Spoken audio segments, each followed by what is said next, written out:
Hi, everyone. Welcome to the Muslim Street. This is your host, Hina Lotus. Today, we have a super exciting episode for you guys. We will be discussing the Black Congressional Caucus, and we will be discussing how it's involved with the Zionist lobby, kind of going through the history and asking various different questions in its current state and the involvement. But that being said, we do have a guest speaker. Malik and I kept our word. I know last time during our last episode, we had said that we were going to bring back some guest speakers to kind of really get into the nitty gritty of discussing, various different issues within the Black community. So we did bring back Dr. White. If you could please reintroduce yourself, for any newcomers to the show, we would really appreciate it. Well, first of all, thank you very much to you and the staff of the Muslim Street. I'm so honored to be on your show again. Yes, my name is Dr. White, former professor at the University of Central Florida and the University of Illinois, where I was both the head of the history department at both institutions, most recently a candidate for Congress in Florida District number 10, which is Orlando, Florida. And I'm just an activist, I'm a diplomat, I'm a scholar. But most importantly, I'm a brother who's trying to do the right thing. Thank you again for allowing me to be on the show. Of course, we're super humbled to have you on. I think that in the last episode, we had so many questions and not enough time to get all the answers, which is why we wanted to sit down with you and kind of go over things in depth and absolute detail. Of course, before we get started, I did want to do a quick shout out to Lance. He's in Ghana. He is our producer. He does so much behind the scenes and makes so many sacrifices. So I did definitely want you guys to, show him some love. And then, of course, my host, or co-host, Malik Aziz, who needs no introduction. He's the one who started the Muslim Street and created this platform so we can have Muslim journalism, for Muslims, by Muslims. But that being said, I wanted to kind of get into the questions. I know we have a lot to cover.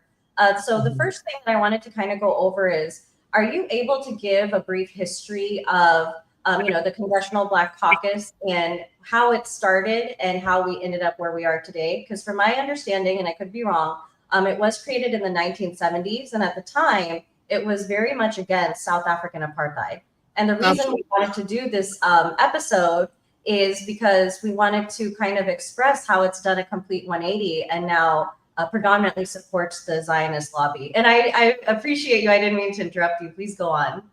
Well, thank you. I think it's a very important question. It was founded in 1971 by Shirley Chisholm, along with several other people like Charles Diggs, John Conyers, Louis Stokes, Walter Funtroy, major names and major advocates within the power segment of Black politics at the time. In 1971, as you know, was the time of the Nixon administration. So there was a lot of backlash in reference to Cambodia, Vietnam, then getting into South Africa.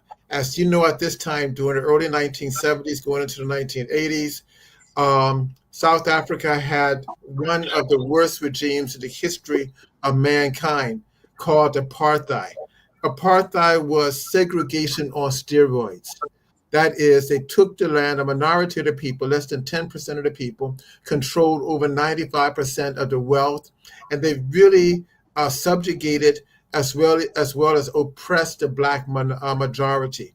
As a footnote, the Shirley Chisholm and her colleagues really understood that the larger American institution was in favor of apartheid, so they developed the Congressional Black Caucus as a bulwark to fight against the discrimination that's taking place in South Africa, as well as the discrimination that's taking place in other areas. That it also include that also include Israel, in reference to the Palestinians. That was also on the table. And it's quite. Go ahead. I'm sorry. Oh no. Please continue. It is quite interesting now that when we look at it at the beginning of the Congressional Black Caucus, as to why it was founded, and to look at it now as being a reactionary entity that really goes against human rights, that goes against any norms of humanity. It goes against what it stood for. It's quite interesting and quite sad. No, absolutely. And of course, the Black community, the African American community is one of the most, if not the most, marginalized communities in the US throughout the course of the history. So why do you think, the Congressional Black Caucus started out, advocating for human rights, especially since, they themselves had gone through it to the point where now they've essentially sold out to the Israeli government. How do you think we got there, and why do you think that happened? Well, going back at the early foundation, when you had the Congressional Black Caucus, I mean, you had Thurgood Marshall, the first African American in the Supreme Court. You had that going. Then we were not far removed from the assassination of Martin Luther King, 1968, Malcolm X, 65. We weren't that far removed from Brown versus Board of Education. So therefore, there was a move, there was a momentum, there was an element of energy within the air that said that the Black politicians, Black professionals, Black academics must utilize their skills to fight against wrong. Now we return completely different. These people were race people fighting for the underclass. Now we have a different group of people that's in Congress and the Congressional Black Caucus. They are professional politicians. They are individuals who want to be in power forever. They are individuals who joined the ranks of political leadership for influence, for power, and for sustainability of themselves. So therefore, their objectives, their agenda is not on human rights. Along with this, the other people, Charles Diggs and the other ones, they were well read. They were academically strong. All of them had degrees, and many of them had advanced degrees, and not all of them were lawyers. Now we have something completely different. Then at the same time, the ones now, the ones who got into office earlier, they got in office through the Black community. What I meant by that is that the Black community raised the money, had the organizations, and did the footwork to push these people in. Now, the Black Congressional Caucus, they get their money primarily from lobbyists and organizations and PACs. And many of them get their funding from organizations like APAC, right? And so therefore, they become beholden to those organizations. If it's not APAC, it's a tobacco industry, it's some other corporate industry whereby that pays them their money to speak on their behalf. So therefore, now they're not speaking for the people, they're speaking for their own interests. And before we get to the next question, because I do want to kind of discuss how Israel has shaped foreign policy, which I know has a lot to do with the current state of the Congressional Black Caucus, I wanted, if possible, because I know we've been having technical difficulties, if Lance is able to pull up some pictures of the current members of the Congressional Black Caucus, so we can kind of go over them, what they're doing, their history, maybe like their voting records. Okay, all right. Okay, so we have Don Davis. Well, Don Davis, he is a representative out of North Carolina. He co-sponsored a bill that stated that if you would criticize Israel, you can go to jail. It become a federal law, and that bill is called HR 867. What's so interesting about this is that we as Americans can criticize our own country, our own government, without any problem. But now you're talking about criticizing a foreign country, a Jewish country, and now you can go to jail for this. Now you can lose all your rights. That's something that's ridiculous. But it just did not start here. The first sign of this actually was in 1945. All right, when Israel started to again enact its policies on foreign interests. 45, there was something called import banking that stated that if a person supported a boycott of Israel products or businesses, they can go to jail. Then it was amended again in 1979. So now we go we go right back to this where we have HR 867, HR 6090 that are now rules, laws to put Americans in jail, to take away their rights. If you have a nonprofit, take away your nonprofit designation if you violate something that somebody think is anti-Israel, which they call it anti-Semitic. No, those are really interesting points. Are we able to go to the next picture so we can go over that individual as well? Cory Booker, he's one of the worst. I mean, Yeah, absolutely. it's And very there's so many people from the African American community, the South Asian community, and a multitude of Muslims who still, really support him. So this is an important figure to discuss. Yeah. I mean, it's so interesting about this one is that remember about three weeks ago he had to filibuster, 24-hour filibuster, I believe, something to that effect.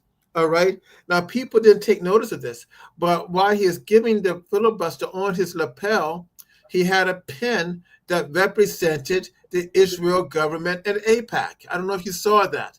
And then when they asked him about it later on, he said that he warred for the suffering of the people in Israel. All right. That tells you several things. One, he wasn't doing this filibuster because of African American interest.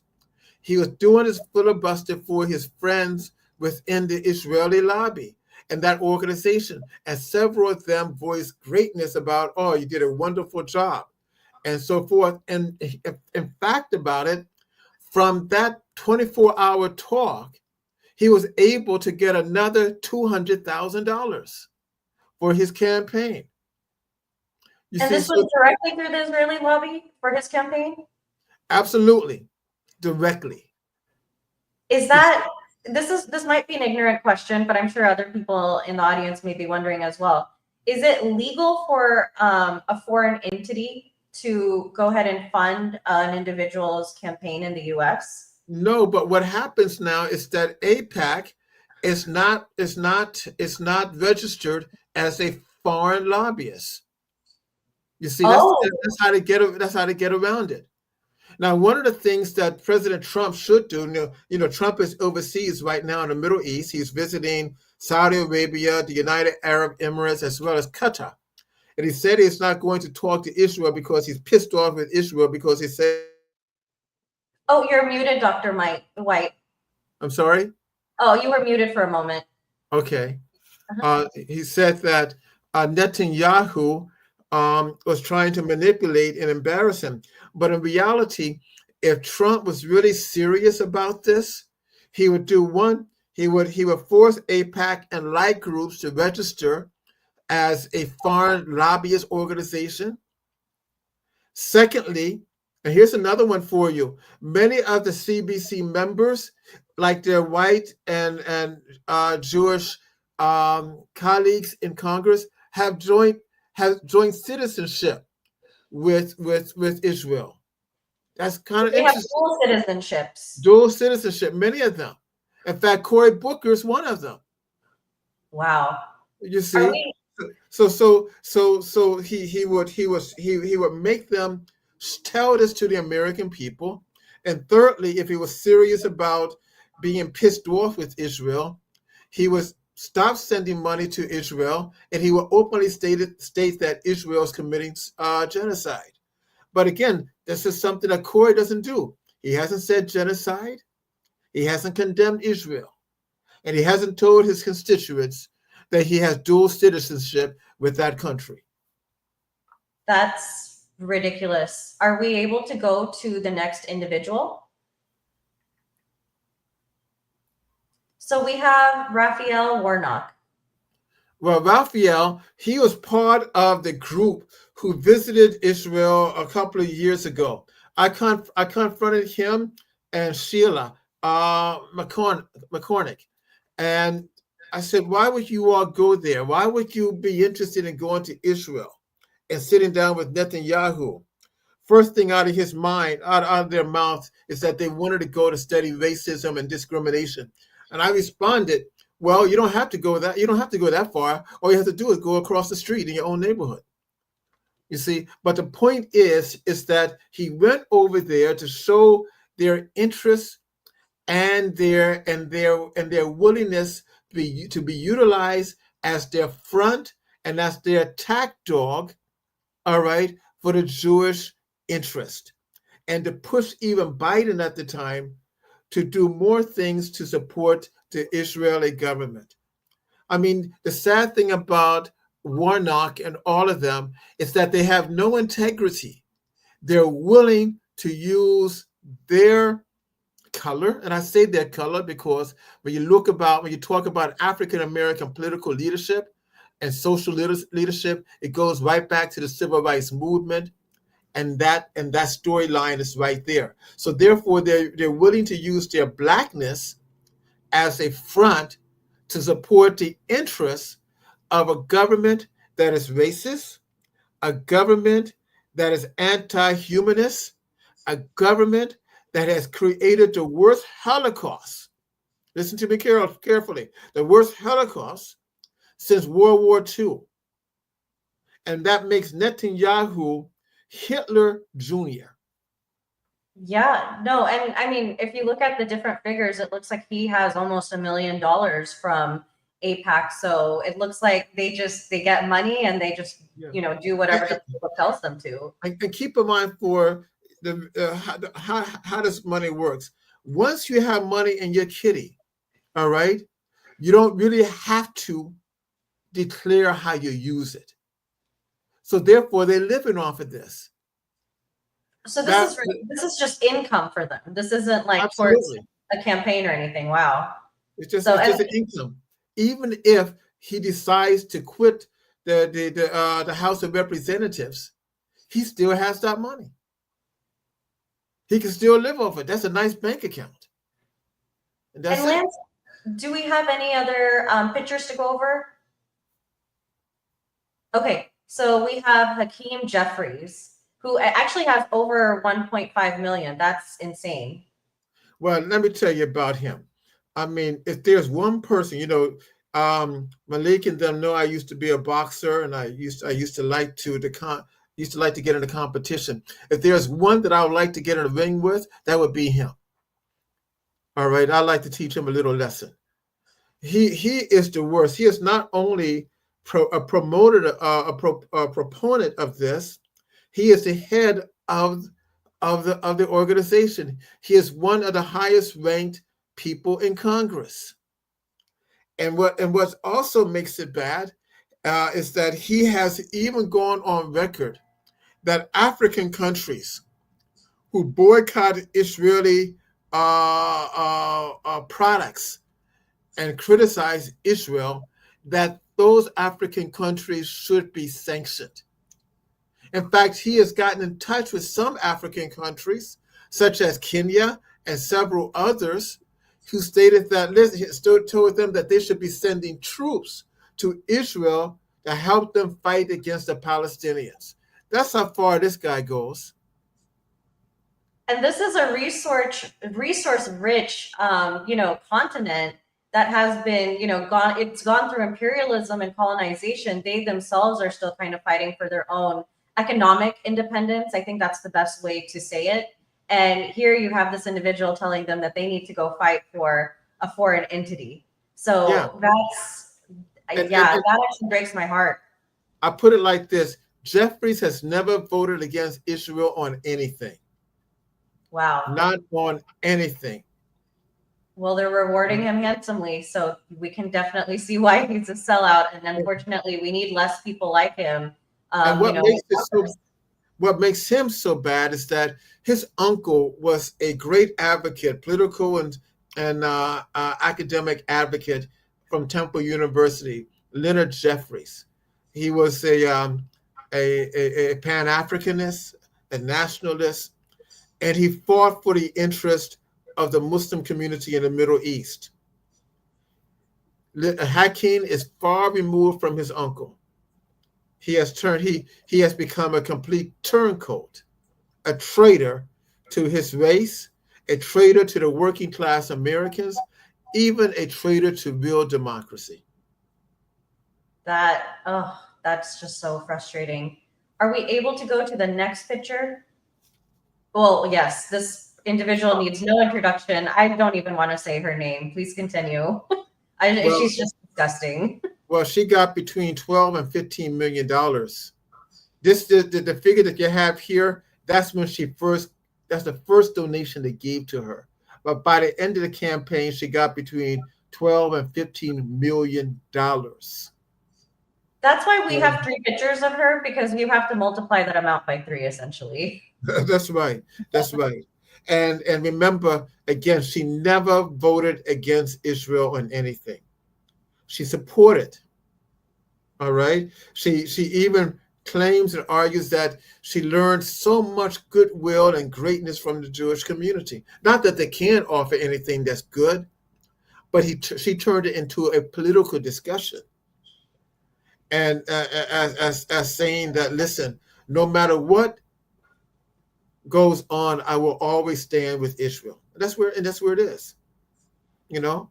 And at the same time, she never said anything about standing with Africa. She never said anything about the Sudan. She never said anything about Haiti. She never said anything about the Holocaust that was taking place in Yemen.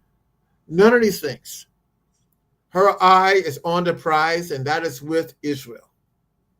And that's why she is not a member of this community. Yeah, I agree. She definitely she flip-flops to what she thinks will get the vote, and I think that's why she lost as, as incredibly or as poorly, however you want to word it, as she did. She lost by such huge numbers because I think she was really trying to ostracize the left wing, right, the leftist progressive community, while on the same token trying to get votes from moderate Republicans. And let's be honest, Republicans at the end of the day, they're not going to vote for diet, Republicans like Kamala Harris is. They're just going to go for the entire enchilada per se, which is why a majority of them voted for Trump. So I think, the DNC overall needs an overhaul. Even independent of her, because they keep moving more and more so right, which only hurts minorities. And that's from, the very community that she's from. That being said, are we able to go to the next picture? And I also want to say, as the picture is going on, is that what makes these people also very dangerous is that they're warmongers. All right. They're actively trying to start a conflict with Iran. They constantly create this narrative that the Muslim countries are against them, against Israel, so therefore they have to fight for survival. They never say anything about Israel as being the only country in the Middle East that has nuclear weapons, and stated that they would use them at their discretion. All right? They never say anything about that. They never say anything to the effect that the United States has given Israel more money than the entire continent of Africa annually. You see, they never highlight the concept that that Israel and Ukraine has a relationship. They're both racist governments, and that they're both trying to establish more warmongering to extend their conflict in Europe as well as the Middle East, that can bring the world on the brink of World War III. You see, that's why these people are so dangerous. Not just dangerous for the Muslims, not just dangerous for African Americans, but dangerous for the entire world. Yeah, I feel like they don't fear nuclear war. They don't care about how many civilian lives are lost. And a lot of people think, oh, well, they're just essentially oppressing, the global South, but it doesn't affect Americans or the West. But if there is nuclear war, if there is global conflict, eventually the West is going to be directly, not indirectly in a proxy way, pulled in. And that's going to affect, individuals at home. Yeah. And we also have to understand that we don't have any control of where tax money goes. And it's, a lot of people don't make this point, but I'm almost beginning to think, and please correct me if I'm wrong, But you know how they say certain governments are military states? I don't understand why people don't openly call the US a military state, because most of the taxes that we have go to the military industrial complex. And what is that doing? It's essentially hurting our job markets, our education, our healthcare, our tech industry, our medical industry. We have a multitude of people who are homeless. We have people that are unemployed at record numbers. We have layoffs going on. And our taxes are not going towards infrastructure. It's being invested back into essentially war with other countries, which hurts our national security. It doesn't help it, it hurts it. But I did want to take a step back for a moment. How do you think Israel has shaped foreign policy, independent of those individuals? Because I want to understand why we have so many people in the minority communities, especially Black Americans, who are selling out essentially to a foreign entity. Mm-hmm. Well, first of all, Israel has been able to shape foreign policy by creating a narrative that they are the victim. All right, constantly. That they are the victim of the history of the world, everybody against them. So therefore, as the victim, they must be protected. Now the Americans fell into this, in a terrible way, to such a way that we began to create a policy that is even detrimental to our own interest in the Middle East. For example, as I stated a few minutes ago, Netanyahu wants to invade Iran. All right, now check out what has happened in the last 30 days. They really control Syria. All right, the Assad is out, but they're still bombing Syria. Yes. They have taken more land in the past 30 to 60 days than the last couple of years, several years, and they're expanding. Secondly, as they're doing this, they stated that they're taking control of Gaza. That is forced removal. And if for Black people to understand this, when I say forced removal, that's like gentrification of steroids. All right, removing them to someplace else. They're even talking about now moving the Palestinians to Uganda, moving them to Kenya. Which is Uganda was where Israel was originally going to be. Is that correct? Absolutely, absolutely. All right, and also to Burundi. All right, that's where they said they're going to send them. That's forced removal, right? Then on top of that, they want to invade Iran so that Iran can be broken up, like they did Iraq. Right. Now, what's the American policy on this?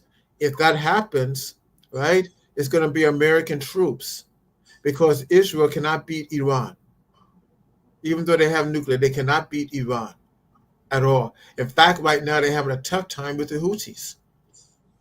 I mean, with the Iron Dome they had that was financed by the United States government, it's not stopping nothing. The airport has been hit again 3 or 4 times. And the people are running in the streets in Tel Aviv. So they're not going to win that, but they'll put the Americans in a position, and that position will be a never-ending war. Now, for the American people, you say, why don't they know this? It's not because the American people are dumb. The media does not present this perspective. If it wasn't for you and people like Malik and other platforms, American people would not know nothing at all. Your group is still in a minority, but Americans would not know anything at all, because the national media, they're presenting the narrative of the Oval Office. And when I say the Oval Office, I really don't care if it's Trump or Biden or Harris. They speak the same language. All right. And that is American hegemony, to control, to dominate, and to be a bully. So therefore, so the American people not knowing, they're believing what they're saying. So therefore, they support it, i.e., meaning that that Israel is dictating the policies of what takes place. Now, even Trump, which I put in my book, Blacklisted: The Price of Speaking Truth, I said, even though Trump tries to be a tough guy. The Jewish lobby, AIPAC, even has him by the testicles. He can only do so much, you see, and he knows that his power is limited, not limitless, and they will take him out. That Jewish community that's within the political circle, in many respects, they may be even stronger than the CIA and the FBI. For that Yeah. element, I mean, remember, President Nixon had questions about them. All right, President Ford had questions about the Jewish group. In fact, it goes on to the point. I don't know if you read the latest papers on the assassination of John F. Kennedy. They haven't even alluded that Israel had a hand in that. Yeah, they released the records, and that's essentially what it said. Which, historically speaking, I thought it had more to do with JFK being very vocal about Cuba.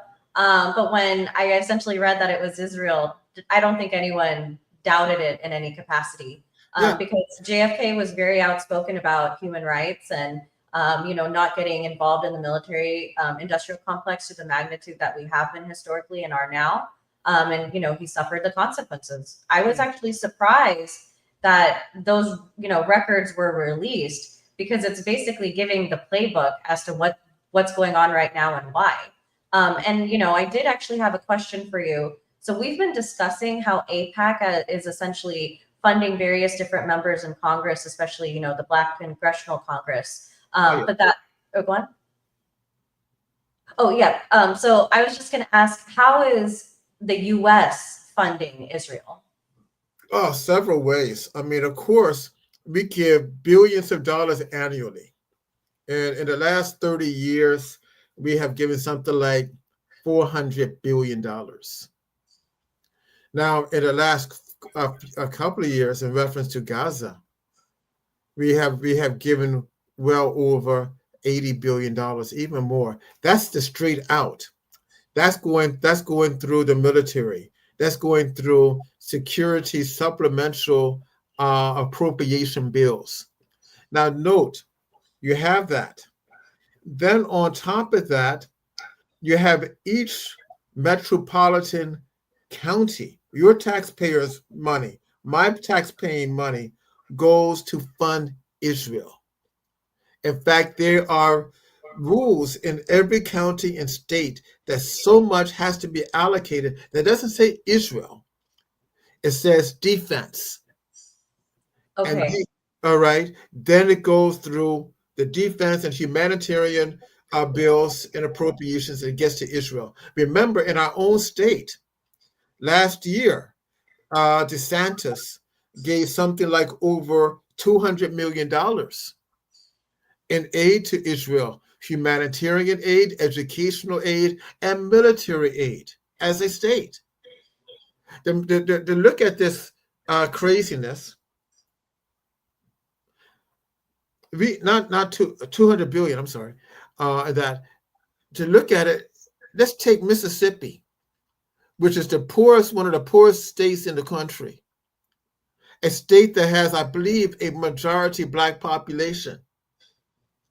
Last year alone, they gave $2 billion to Israel. That's amazing. Now, the Israelis actually are living better than the Americans. I've heard they have universal health care. Is that correct? Absolutely. You can go to university there free. Wow. All right. You get supplemental housing allowances there. In fact, you have never seen a homeless person in Israel. Never. You don't see them begging on the streets like this, like you see them in Tampa, Orlando, or Kauai, or any place else. They live a good life from your money. You see? Yeah. And check this out. And they have a wall to keep Palestinians out. I mean, this is. I think every American should take a trip over there and really see what's taking place. No, it's super important. And can we go over this figure really quick? Oh my gosh, she has Miss Crockett, right? Okay. I mean, she has become the gatekeeper. I mean, she gets a tremendous amount of money from the Jewish interest group too. Now, it's interesting how she says on her webpage, as well as like with Maxwell Frost, the guy I'm running against, they will say, well, we don't take money from any lobbyists. Okay, but you do. You take it in honorariums. So therefore, she'll show up at a lecture, speak to a handful of people, and make $24,000, $30,000, $50,000. You do this couple of times a year, you're doing well. She is the number one fundraiser right now in the House. And most of that is coming not from the African American community, not from the gay community, not from the white community, not from the lesbian community, but from the Jewish interest group. That's how she is doing it. And she stated years ago that she supports Israel 100%. 100%. And this is very interesting because some people will say this is a Muslim Jewish argument. She's a Christian and she doesn't even realize that the Jewish community there in Israel discriminates against Christians. All right? And they have no love for the innocent. But she supports them. So I think that she is Crockett is a terrible representative because she does not support the interests of her community, but she supports the interests of other people. A lot of these politicians that we have brought the pictures of up like on the screen, and it's not just them, it's majority of them. One of the things that they always say is, if you criticize Israel, it is anti-Semitic. If you criticize Zionism, it is anti-Semitic. Would you agree or disagree with that? I disagree. First of all, let's take Zionism. That's basically nationalism. If you want to be a nationalist for your country, that's fine. I have no problems with that.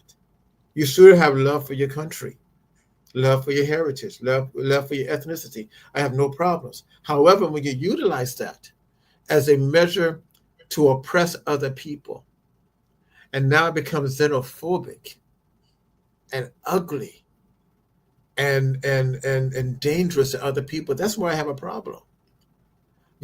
So they have taken this attitude of Zionism that is not much different from Nazism, that states that they are a superior group. And as being a superior group, they have the right to ostracize and to polarize other people. Now remember, at the beginning of this conflict, how did the political leaders of Israel and of the United States who called themselves Zionists, how did they refer to the Palestinians? As animals, subhumans, less than? We can kill as many babies as we want because they lack humanity. Children of darkness, that was huge. Children of light and children of darkness. Yeah. Now, for people who look like me, like Crockett and the other ones that we mentioned, we should have a certain sympathy and understanding, because those same type of words were used against us.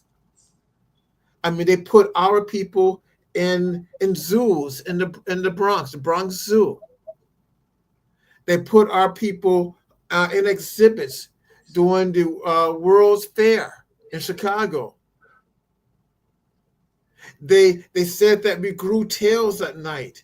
They lynched us. They experimented with our women because they saw us as being unhuman. In fact, you talking about women, these same people stated it wouldn't be until 1972 that a white man was ever convicted for the rape of a black woman, because they argued that black women were naturally whores. They were naturally beasts. You could not rape them. These are the type of things they have done, and these are things that they have done to us, and now they're doing them to Palestinians. And for every one of them, if it's Crockett, Hakeem, Jackson, McCormack, Frost, Cory Booker, they will rot in hell, because they're not only doing a disservice against this thing we call democracy, they're not only doing a disservice against humanity, they're doing a disservice against God himself. All right. And that's how it is, because I don't even know how they can sleep at night. You see, that makes them evil. To me, they will have a bed alongside of Mussolini and Hitler, because that's who they are. Well, I do want to get into the state of Florida. I know we both live in the state of Florida, and I know there's a multitude of Black apologists, even within the context of our own state, that are basically siding with Zionism. Are you able to kind of go over a couple of those figures? Yes. Let's do Sheila McCormack. Sheila McCormack, Congress lady, Haitian descent. Again, when she was questioned about Israel, the first thing that came out of her mouth, that they are the people of God. All right. So what does that mean? That means that I can give them a carte blanche to do anything they want to do, because in her mind, if you go against them, you're going against God himself.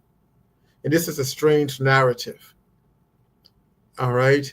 And it shows that she's unread.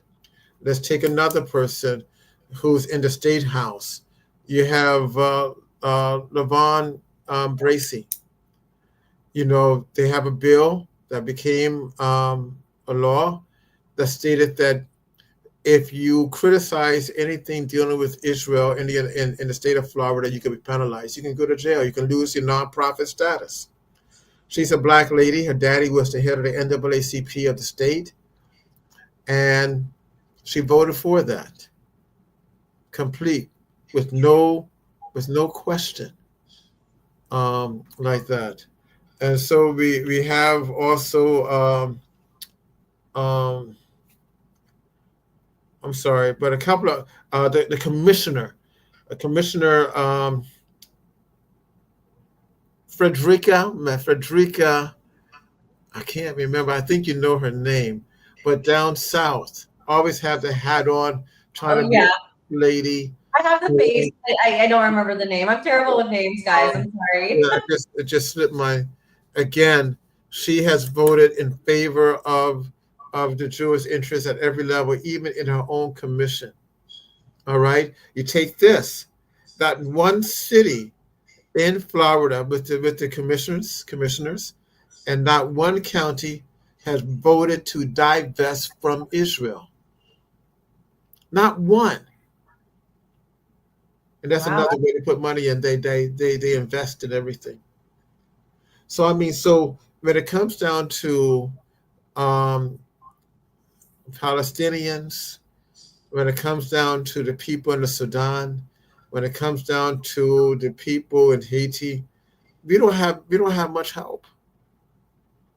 It's going to take us to do these things, because the people who are running things, they don't really care, and we have to call them out and put in candidates who's willing to make a stand on those things. The other day I was in Washington, and there's a group that I'm very fond of. I don't know if you know the name of it. I know this group, but it's called Physicians Against Genocide. Are you familiar with them? Yes. I went to actually the protest in DC for Palestine, and they were actually a very big group that was part of it. And I think even like the No Borders community, they were part of it as well. So yeah, there's a lot of people in medicine who understand it on like an intrinsic level, how unethical it is. Yeah, I think they're doing a great job. A number of young physicians have lost their internships. Some of them have been deported. Some of the seasoned physicians have lost their jobs. But you know, when you speak out for truth, you're going to lose something. But I have a lot of admiration for those individuals. And those type of individuals are going to make things happen, and they're going to make things good for us. The people who um, are against free speech and they're calling us anti-Semitic and so forth, in reality, they're paternalistic racists. And that only means is that they want to control a narrative, and is that if we don't like that narrative, they want to block us out. That makes them paternalistic, father-like, controlling, and a racist. If you don't like what I say, then you should be an outcast. But isn't that ironic that one of the biggest things that we always hear is we're the land of the free, we're the land of the free. But if the freedom has limitations to it and there's dire consequences for exercising the rights that are given to us, then how free are we really, right? And these are very, very grave, issues that are not being brought to light. And that actually brings me to my next question. We've been discussing a multitude of politicians. Let's take it to Trump. Do you think Trump has been sidelined by the Zionist influence as well as Israel? Because he seems to, at least within the media, it shows that he tends to flip flop right now with current events going on. It looks like he essentially has issues going on with Netanyahu. They are not speaking. What do you kind of think? What do you make light of him as an individual and his connection with the Zionist entity, and what's going on currently between him and Netanyahu? I really think that Trump, I don't think Trump wants war. I mean, he had a guy by the name of Hensick, and he was anti-war.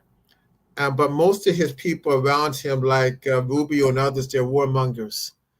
But Trump is being controlled by another entity. All right. He is beginning to see the power of this invisible force that's in the bureaucracy of American society. And I think that he will try to fight against it, but he doesn't have the numbers, and he really doesn't know how to fight and who to fight. The American people, for the most part, they don't want wars. They don't. In fact, most Americans, 70% of Americans want a change in relationship with Israel. Completely. They want to change. They don't like it. They see our country as being duped and being taken advantage of. But this entity, this oligarchy, they call it, within both parties, they work together. All right. Genocide is a bipartisan issue. That's something they don't tell us. No, it's not in fact, I looked at it the other day. I was working on a grant, right? And the two entities that control this grant are looked upon as being enemies, but they work together. And that was Elon Musk and Bill Gates. On the political front, they are diametrically opposed. But when they deal with money and control and American hegemony, they're just like this. Yeah. And the American people don't see this because they make the American people fight these little arguments. It's a Democrat thing. It's a Republican thing, not realizing that the big boys that's in the penthouse, they're looking at this and they're laughing at you. Yeah. All right. Now, Netanyahu and Netanyahu needs the war to go on. He needs conflict because he is looked upon as being unfavorable in his own country. They don't like how he's handling the conflict. I said from day one in reference to the hostages, I said that he did not care nothing about the hostages. It was just, they were just utilized as a tool for his political agenda. And he now viewed them as collateral damage at the end of the day. He didn't view them as human. He never cared. In fact, there's a lot of questions in reference to the whole assault. They're supposed to have one of the greatest defenses in the world, and you had assault like this so easily. There's some questions there, and I think the evidence and will come out at some stage. So Netanyahu, he wants the conflict because he is he's a bigot, and he just wants to be in power, because if he gets out of power, he's going to jail. Right. All right. He's going to go to jail by the international court. and there's nothing that the United States is going to be able to do to protect him. Yeah. All There's right. so many human rights violations that are being filed all over the world by various different countries through the ICJ, you know? So I feel like once Netanyahu loses power, I think he will be put under a microscope by the world. In fact, if the Congressional Black Caucus had any integrity, when it came to Congress, they should have issued an order, even if it didn't pass, that he should be arrested. But it didn't. They stood quietly. Some of them marched out, but that means nothing. An old lady can walk out. You see, so the element now with Netanyahu and Trump is trying to argue that, well, the guy is disrespecting him. But the reality of it is that Trump is going to the three wealthiest countries in the Middle East: Saudi Arabia, Qatar, and the United Arab Emirates. He needs those countries to invest in his programs, because if they don't, it's going to be, America's hurting really bad financially, because of many of the global South countries are beginning not to use the American dollar anymore. So they that's right, the BRICS. That's right, BRICS. In fact, I would be at their meeting on July the 4th in Rio de Janeiro. We need you back on the program afterwards, because we need updates on what's going on that end. Well, actually, you all should go with me.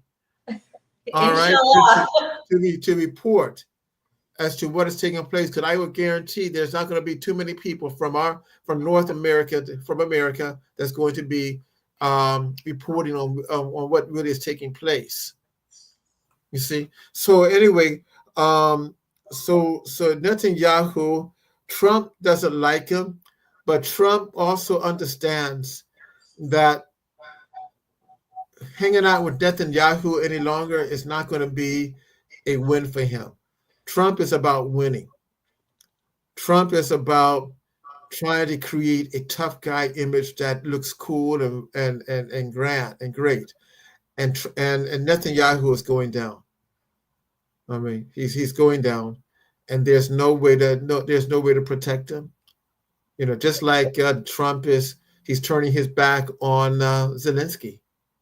Yeah. No, Zelensky is going down. That's the thing I think about various different countries. We've seen this over and over again historically. Countries will build, supposed alliances with the United States, and then think that somehow their narrative or story with the United States, their relationship, is going to differ, when historically speaking, anytime that various different countries have made alliances with the United States, whenever they no longer serve foreign policy interests, or these countries are not making money for them, the US is not profiting for them, I feel like basically these countries get discarded and left aside. We saw that happen with Afghanistan. We've seen that happen with a multitude of different countries. And yet, I somehow, Ukraine thought that they'd have a good deal going on, and we see how Trump is turning his back. Let's kind of hone in right now on current events, because it looks like a lot happened in the past week, if you don't mind. Yeah. I know Trump is, in the Middle East right now. And I know you kind of just touched on this. I wanted to kind of go over his trip, what you think is going on and what may come about from it. And then also, he made very interesting statements. He said that he is ready to potentially recognize Palestine, which I know is performative, but I kind of wanted to go over analysis on that. And then, right now, India and Pakistan are at war. The ceasefire has already been broken. And I believe Trump actually said that he wanted to have negotiations and talks about Kashmir, which is, an area in South Asia that is also under very, very heavily, or it's under very heavy military control. And there's also a lot of oppression going on over there as well. Well, I think what has happened in the Middle East with the Houthis, they have embarrassed Trump. I mean, we have Yemen, the poorest country in the Middle East, right? One of the poorest countries in the world. And they have no air force.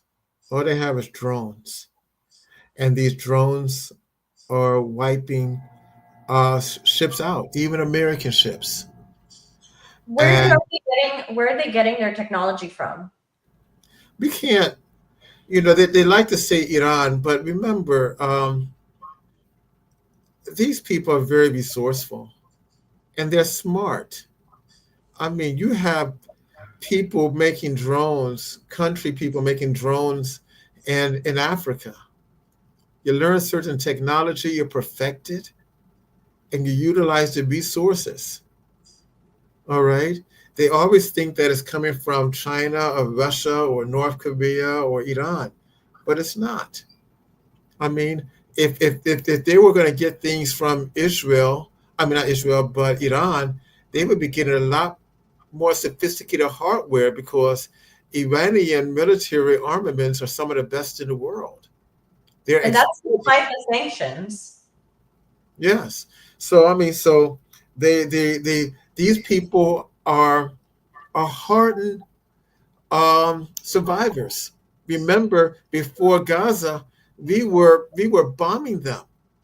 I mean, Egypt was bombing them, and everybody else was bombing them. They still existed and still fought back. And Trump understands that you're not going to beat these people. It'll be another Vietnam War, and they're gonna because winning for them means they have to continue to exist, and they will exist, and they will fight back. Winning for the West and Israel means you have to conquer, and that's not going to happen. You can't. You're not going to conquer them.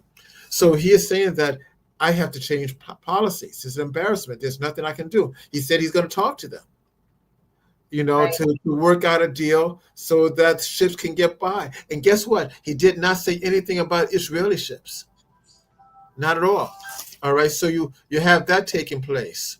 Now, working with the other countries, he understands that Israel, I'm not Israel, but Saudi Arabia, Qatar, United Arab Emirates, he must make peace with them. He must have a good relationship with them. He must try to enact some element of the Abraham Accords because he needs to keep Iran at bay.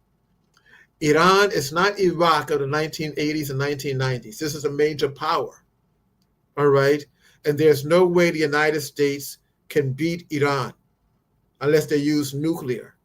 And if they do that, guess what? Big brother Russia or China is going to come in. Yeah. So they can't do that. So the United States, Trump has to make peace. Now going to Pakistan. Oh, that's what you said, right? Pakistan? With Pakistan and India, yeah, the conflict going on. Now that's very interesting in itself. That conflict was generated by the West over Kashmir. All right. There's no real interest in both countries fighting each other. They had what I would call a détente. They both claimed the areas, but there was no real fighting. All right. Now who does it serve? It serves the Western United States for them to fight. Why? Let's take India for number one. Conquer and divide. Conquer and divide. That's right. But India, right, is a major player in BRICS. Yes. All right. Now, BRICS, with their membership, and now 50 members plus are part of that group, represents the majority of the human family now. And they represent the majority of the mineral resources on the earth. And they're getting off the American dollar, trading with their own currency. These are the new powers on the planet now. And it's going to diminish the power of America. America don't want that, so they need a division. Now for Pakistan. Now we cannot ignore the fact that Pakistan is the only Muslim country that's nuclear. Correct. Right? Now the United States has been trying to undermine Pakistan for the last 15 years. If you remember during the Biden administration, they argued and said that, Pakistan they can't control their nuclear arsenal. It's a helter-skelter country. Things are disarray. Then they started going after President, what's his name? Khan. Imran Khan, yes, Imran Khan, who's currently Smart guy. He Brilliant. was a nationalist Pakistani. Yeah. And actually, if you want to close out in about a minute or so, because I did want to kind of go over your information. We're running out of time. I wish we had all day. I apologize. Yeah, we want to just close out that thought, and then we want to get your contact information as well. All right. First of all, the only one who benefits with the conflict between India and Pakistan is the West. It's the European Union, the United States, and so therefore, for my Muslim brothers, this is not a religious war between Islam and Hinduism. Get rid of that. Forget about it. We have to remember we're all the same people in that area, and that was a division brought on by the British. So we have to keep that in check, and let's work together. My contact, if you're interested in working with anything that we're doing, I'm running for Congress. You can go to Dr. Isa for Congress.com, Dr. Isa for Congress.com, and I want everyone to be interested in this little book here. All right, Blacklisted. Blacklisted: The Price for Speaking Truth. Yes, you can get it on Amazon.com, Barnes and Nobles, the bookstore at the airport. Anywhere they have real books, you can get it. It's a very important book. And if you're like us, if you're speaking truth, you will pay a price, and that's what this book is about. I want to thank you very much. If you want to get in touch with us, you can always go to also my email, wmvent@gmail.com, wmvent@gmail.com. I want to thank you. I know I talk a lot, and there is a thin line between a preacher and a professor, and that is we both have an audience that can't move. In the church, we keep you there until you pay collection, and at the school, you got to stay in my class because you want that grade. So we absolutely love you. We want to do extra credit. Please come back on. I feel like I only got through a fraction of the questions. But that being said, you are watching The Muslim Street. My name is Hina Lotus. I am your host. Please reach out to us. We are on social media. We are growing. We're on X. We're on Facebook. We are on Instagram. Inshallah, we'll be on TikTok very soon. We also have a website. It's themuslimstreet.com. And, Dr. White, we would actually love to have you write an article for us for the Muslim Street. And if anyone interested, we have writers, authors, journalists in the audience. Please reach out to Malik or I. We'd love to publish your work. Again, we are, Muslim journalism, for Muslims, by Muslims. We'd love to see you guys next week. We will be here, same time, same place, 7:30 Eastern Standard Time next Sunday. But inshallah, I hope everyone has a great night. Thank you so much. Thank you. Assalamu alaikum.